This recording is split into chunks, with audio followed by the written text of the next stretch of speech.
नमस्कार, सुप्रभात। ब्रह्मा कुमारी इसके नवप्रभात पॉडकास्ट में आप सभी का स्वागत है। आज मार्गशीर्ष मास कृष्ण पक्ष की चतुर्दशी 23 नवंबर मंगलवार का दिन है। आज हम बात करेंगे ऐसी कहानी की जिसमें सृष्टि के अंत के लक्षण की बातों को दर्शाया गया है।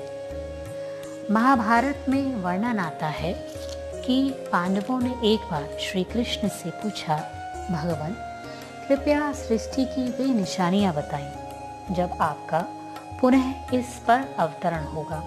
भगवान ने उत्तर दिया, वे सभी लक्षण देखने के लिए आप सभी भाई अलग अलग दिशाओं में घूम कर जाओ और लौट कर मुझे बताना कि आपने वहां पर क्या क्या देखा।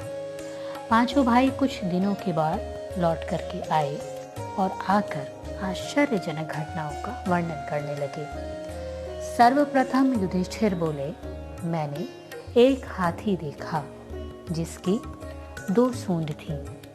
इसके बाद अर्जुन ने सुनाया, मैंने एक ऐसा पक्षी देखा जिसके पैरों में मंत्र बंधे हुए थे, परंतु वह मांस को नोच नोच कर खा रहा था। इसके बाद भीम की बारी आई। उसने कहा, मैंने एक ऐसी गाय देखी जो अपने बछड़े का दूध पी रही थी।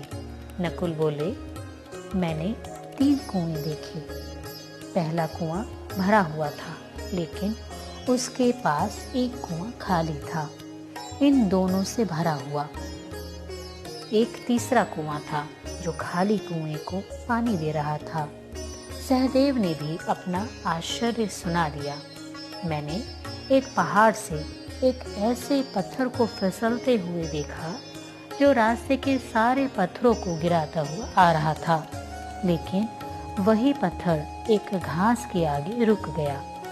इन विचित्र बातों को सुनकर पांचों भाई एक दूसरे का मुंह ताकने लगे और संशय भाव से श्री कृष्ण के उत्तर की प्रतीक्षा करने लगे। श्री कृष्ण ने इन सभी का रहस्य स्पष्ट करते हुए कहा, 2 सूंड वाला हाथी राज्य सत्ता का प्रतीक है, अर्थात धर्म ग्लानि के समय राजा अमीर व गरीब दोनों से लगान के रूप में पैसे वसूल करेगा। उसके मन में दया व सेवा की भावना नहीं रहेगी। मंत्रयुक्त पक्षी मांस नोच कर खाने वाला, अर्थात कलयुग के अंत में तथा कथित ब्राह्मण, पंडित और पुजारी आदि मंत्रों के ज्ञाता होते हुए भी भ्रष्ट आचरण करने लगेंगे। वे तमोगुण से ग्रसित हो जाएंगे।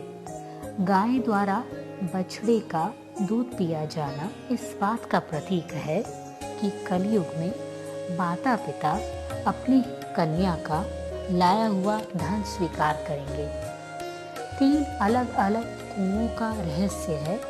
इस धर्म ग्लानि के समय माता पिता अपने 3 बच्चों को आपस में मिलकर पाल लेंगे, लेकिन 3 संतानें अपने एक माता पिता को नहीं पाल सकेंगे। पहाड़ से गिरता पत्थर धर्म की गिरावट का प्रतीक है। इस गिरावट से बड़े बड़े विद्वानों का भी पतन हो जाएगा।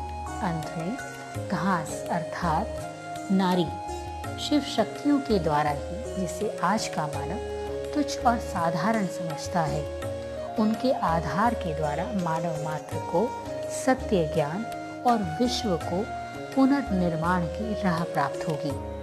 आशा है हमारी आज की कहानी आपको पसंद आई होगी।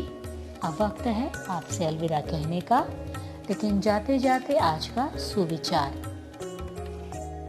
वृत्ति श्रेष्ठ है तो प्रवृत्ति स्वतः ही श्रेष्ठ हो जाएगी। आज के पॉडकास्ट में इतना ही। मुझे दीजिए इजाजत। कल फिर मिलेंगे। तब तक के लिए आप सभी को मेरा सादर प्रणाम। अपना ध्यान रखिएगा। ओम शांति।